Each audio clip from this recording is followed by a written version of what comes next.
You are looking at Julian's pronunciation guide, where we look at how to pronounce better some of the most mispronounced words in the world, like this other curious word. But how do you say what you're looking for today? Let's learn how to pronounce this word from French, meaning better or better, can also mean the best. French pronunciation, meilleur. Meilleur.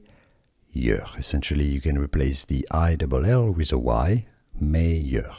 In English, you can say it as meilleur. So it's not meilleur, there's no L sound whatsoever.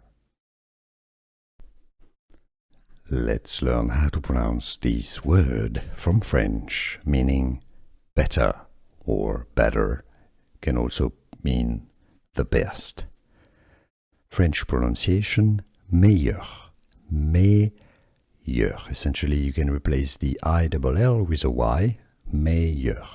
In English, you can say it as meilleur. So it's not meilleur, there's no L sound whatsoever.